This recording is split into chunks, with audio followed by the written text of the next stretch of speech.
أهلا بكم في تطبيق قرطاج.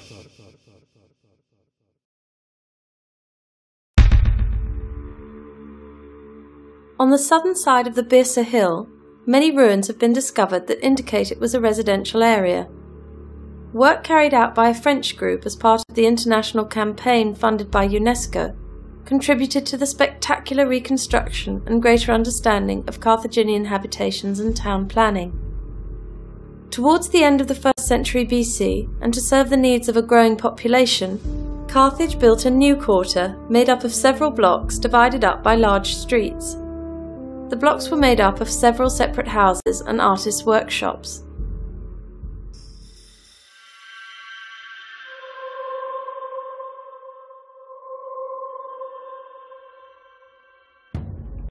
Each house was closed off from the street by a wooden door. The house was reached via a long narrow corridor leading to a central open-air courtyard. This courtyard, which allowed light and air into the house, also had a large cistern with wells and guttering for collecting rainwater. A large main room opened out over the courtyard, and deep inside the house there were many small rooms that seemed to be, due to their size, for servants. These houses were made up of 1 or 2 stories, and access to the upper floors was via several wooden flights of stairs. The rooms on the upper floors were most probably for everyday use, some with terraces opening out onto the exterior. This whole area was set up after the defeat of Hannibal at Zama, and the existence of these houses shows the vitality of Carthage just before the Third Punic War.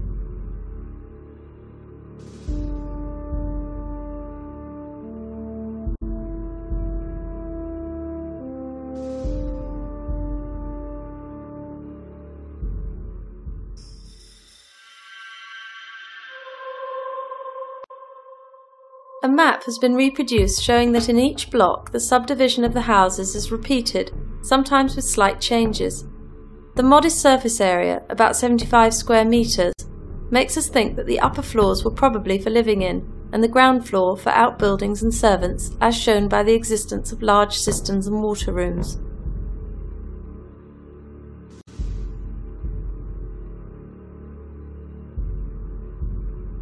These houses, or as today they could be called buildings for collective housing, were for a large population and were cited by the Greek historian Appian, who described the progression of Scipio's soldiers mounting the assault against the Birsa citadel. The whole area was destroyed, razed to the ground. Even today traces can be seen of the fire of 146 BC that destroyed Punic Carthage forever.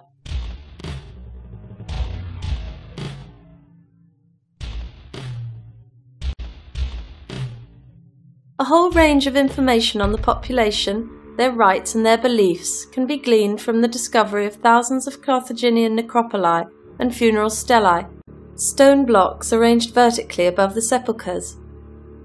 In Carthage, and since its very beginning, the necropoli were built on the heights, looking out over the city. Thus the city of the dead dominated the city of the living.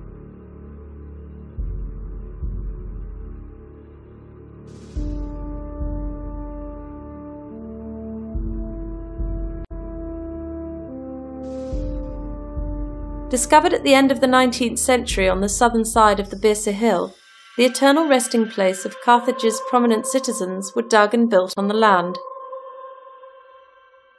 Access to the funeral chambers was via a flight of stone steps. The chamber, between 3 and 13 metres deep, was for 1 body, sometimes 2, laid on built-in benches, and the corpse was inhumed in a stone or wood sarcophagus. Next to the body were offerings and what was known as funerary fixtures. These tombs were built with great care out of large blocks of limestone, made to resist the vagaries of time.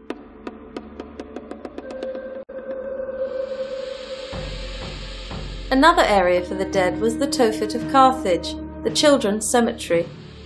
Modern thinkers have studied the chronology of the place shown here on a model in the Museum of Carthage.